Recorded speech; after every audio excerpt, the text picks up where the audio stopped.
avanzar sin cotos, sin tener contrapesos, sin tener frenos en estas reformas. Las protestas de ayer se realizaron no solamente en México, tengo la revista Forbes aquí, por ejemplo, mostrando imágenes en España, imágenes en Francia, imágenes en Estados Unidos, donde en distintas ciudades efectivamente se realizaron también las mismas movilizaciones.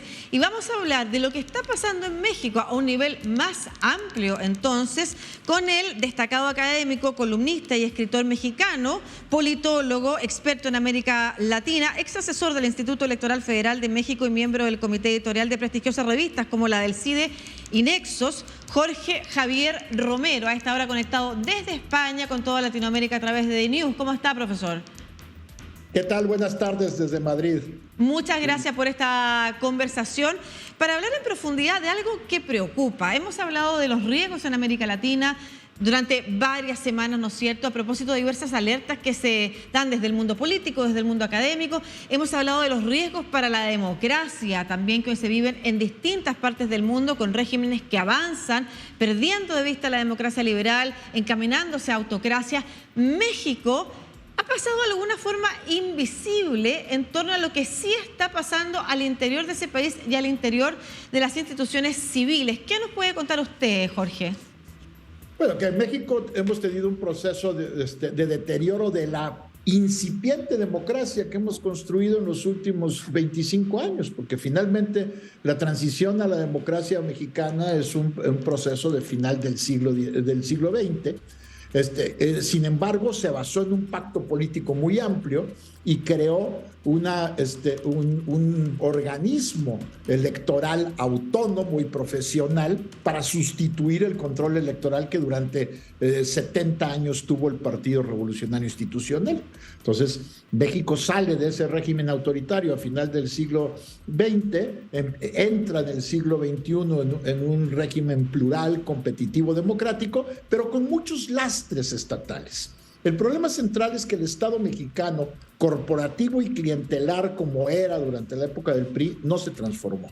Siguió siendo lo que se llama en inglés spoil system, un sistema de botín, donde todo el empleo público se reparte de manera política, entre allegados, amigos, simpatizantes, y esto acabó convirtiendo los procesos electorales en procesos de captura del presupuesto desde el ayuntamiento más pequeño hasta el gobierno federal por parte de los partidos políticos. Este es uno de los grandes lastres que viene cargando la democracia mexicana. Por el otro lado, ha habido un proceso de deterioro de la seguridad, fundamentalmente provocado por la prohibición de las drogas. Mientras no le entremos al debate de la prohibición de las drogas y el efecto que esto tiene sobre las organizaciones estatales, su efecto corruptor, el hecho de que genera incentivos para que las organizaciones de delincuentes recluten ejércitos y compren armas. Mientras no le entremos a ese tema, no vamos a entender qué es lo que ha pasado en México, en Colombia y en otros estados. Y lo que pasó en México es eso, es decir, frente al gran mercado, la gran demanda de sustancias psicoactivas en los Estados Unidos, pues por supuesto las organizaciones mexicanas especialistas en mercados clandestinos encontraron una gran oportunidad que les ha permitido desarrollarse, expandirse y penetrar al Estado. Lo han penetrado desde los ámbitos locales hasta, como se ha demostrado ahora en el juicio a García Luna, hasta el ámbito federal. ¿De qué manera, perdón, profesor, eso incide, por ejemplo, en el avance que ha hecho Andrés Manuel López Obrador en desmantelar instituciones civiles? Bueno, pues el problema es que para enfrentar este crecimiento de las organizaciones criminales, desde el gobierno de Felipe Calderón, lo que se hizo fue recurrir a las Fuerzas Armadas. Unas Fuerzas Armadas que durante la época del PRI parecían sometidas a los civiles, pero que nunca dejaron de tener un papel político muy relevante en el régimen mexicano, que esta es una cosa que muchas veces pasa inadvertida en los análisis sobre el Estado mexicano. Las Fuerzas Armadas nunca se fueron del poder político del todo. Y cuando viene el proceso de transición a la democracia y el reacomodo político, pues empiezan a renegociar su papel, y el hecho de que Felipe Calderón las metiera de lleno como el principal elemento para combatir al crimen organizado hizo que retomaran un enorme una enorme fuerza. Pero resulta que al llegar López Obrador a la presidencia, que llega además con un porcentaje de votos enorme, el 53% de los votos, mayoría absoluta holgada, pero que además tiene el control de las dos cámaras del Congreso, y llega con el ofrecimiento de retirar a los militares, de regresar a los militares a sus cuarteles. Y sin embargo, desde el primer momento, antes de que tome posesión, cambia su postura y comienza a darles cada vez mayor protagonismo en tareas fundamentales del Estado. A la fecha, alrededor de 250 funciones del gobierno civil han sido trasladadas a las Fuerzas Armadas. El control de los puertos, el control de los aeropuertos, el control de las aduanas, por supuesto todo el control de la seguridad. A pesar de que la reforma constitucional de 2019 que creó la Guardia Nacional la creó como un cuerpo civil, López Obrador decidió violar la Constitución y entregársela a las Fuerzas Armadas. Claro, porque, profesor, perdón, una cosa que es importante entender, una cosa es las Fuerzas Armadas bajo las órdenes del Poder Civil a disposición de distintas actividades, como por ejemplo, nosotros acabamos de contar la noticia de que las Fuerzas Armadas serán destinadas a proteger las fronteras en Chile para prevenir o evitar que continúe una migración descontrolada. Otra cosa es que las Fuerzas Armadas sean quienes dirigen las instituciones civiles.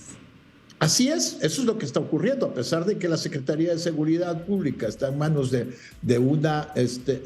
una civil. El hecho es que la dirección de la Guardia Nacional, que debería ser civil, está en manos de militares, pero no solo eso, sino que el presidente le ha dado el control directo de la administración militar a cuerpos de la administración pública que deben ser civiles, ¿no? Como la administración aduanal, y además les ha dado obra pública.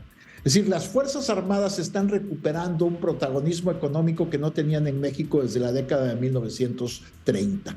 Es decir, ahora son constructores, controlan el nuevo aeropuerto que construyó el presidente por capricho en lugar de continuar con la obra del gran aeropuerto que se había planeado para la Ciudad de México. Les ha dado la construcción y el control del llamado Tren Maya, que es el tren turístico que está construyendo en la península de Yucatán.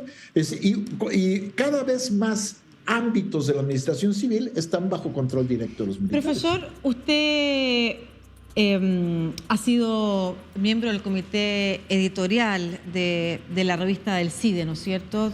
Que es el Centro de Investigación y Docencia Económica, un prestigioso centro de investigación y docencia económica en México, cuyos ex directores han tenido que renunciar, y muchos académicos, no solamente de ese instituto, también otros, han acusado persecución.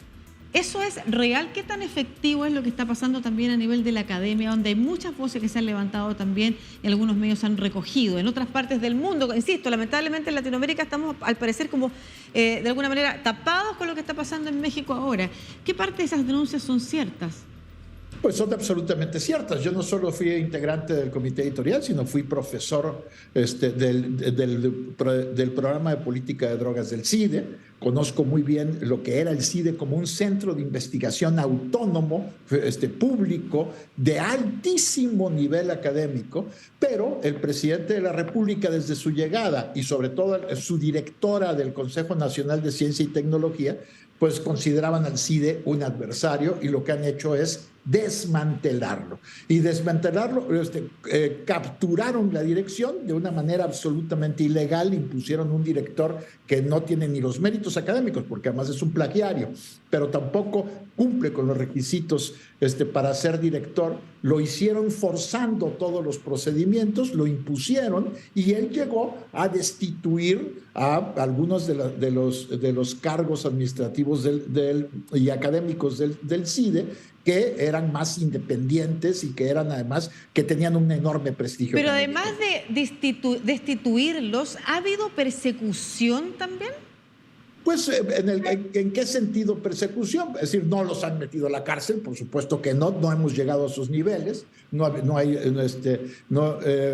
se trata de eso, pero sí hay persecución económica, por ejemplo, se dejaron de pagar los estímulos, se recortaron todos los apoyos, se le quitaron se quitó el instrumento financiero a través del cual podía entrar dinero de proyectos externos para asfixiar económicamente a los investigadores y, por supuesto, se les ha perseguido fiscalmente con auditorías arbitrarias y se les ha perseguido administrativamente también con intervenciones de la Secretaría de la Función Pública sobre la actividad del centro, que es un centro académico, pero han forzado las reglas para asumirlo como si fuera una parte de la administración pública central. Perfecto, y la idea era porque se les consideraba adversarios porque son centros que han levantado críticas o datos que no corresponden a lo que el gobierno o el relato del gobierno quiere establecer.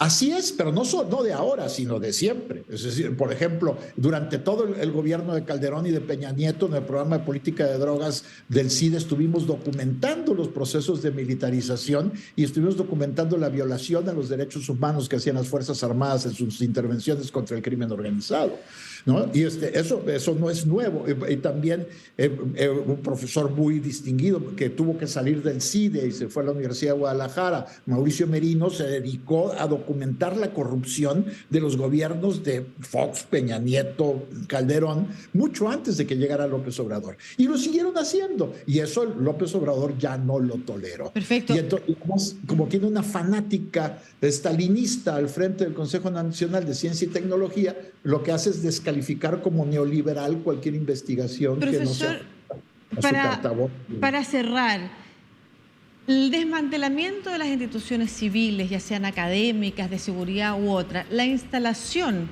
de miembros de las Fuerzas Armadas, hacerse aliado de las Fuerzas Armadas, poniéndolo en cargos claves que pertenecían al poder civil. Al mismo tiempo, reformar o pretender reformar instituciones autónomas para que queden bajo el gobierno. Hablan de una estrategia y un camino muy peligroso, efectivamente, hacia la autocracia que denuncian distintos medios de comunicación. Yo mostraba hace un rato, ¿no es cierto?, lo mencionábamos, la revista Atlantic, por ejemplo, y otras. ¿Ese camino es real? ¿Es realmente una ruta que está tomando México? ¿O son, uno pudiera decir, algunas actitudes que colindan con los límites de la democracia liberal, pero que hasta el momento no representan realmente un peligro de avanzar a regímenes, como en algún momento fue lo que pasó con Daniel Ortega, en Nicaragua, como lo que termina pasando en otros países, en Turquía u otros también? No, sin duda alguna hay una intencionalidad de desmantelamiento autocrático de la democracia mexicana. El proceso de reforma inconstitucional del órgano electoral es una clara muestra de que lo que quieren es controlar las elecciones, como lo han hecho muchos gobiernos populistas alrededor del mundo, ¿no? Víctor Orbán torciendo la constitución húngara, etcétera. Parece casi de manual. Es decir, controlar el órgano electoral no para acabar con las elecciones, sino para manipularlas. Y esto es muy riesgoso.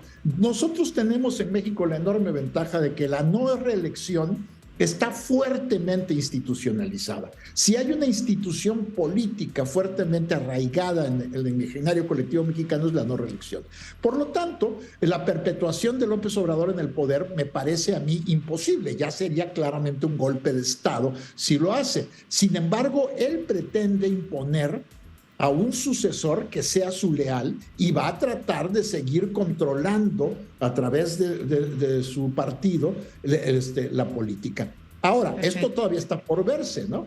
Porque es un partido que solo está unido en torno a la personalidad de López Obrador y la disciplina, una vez que él salga del poder, va a ser muy difícil de mantener. Sin embargo, el riesgo está ahí. Y vamos a ver cómo se intenta perpetuar en el gobierno, si es así como también lo hicieron otros gobiernos, como por ejemplo en Bolivia, Evo Morales, cuando intentó cambiar la constitución efectivamente para poder avanzar en mayores reelecciones que las que esta le permitía. Muchas gracias. Estábamos conversando con el destacado académico, politólogo, columnista y escritor mexicano Jorge Javier Romero sobre estas denuncias graves que han llegado respecto de la calidad de la democracia hoy en México, cómo se desmantelan instituciones civiles, se militarizan instituciones civiles, algo a lo que hay que ponerle más ojo desde Latinoamérica también ante el riesgo en el mundo de la pérdida de valoración de la democracia. Muchas gracias, profesor, que esté muy bien.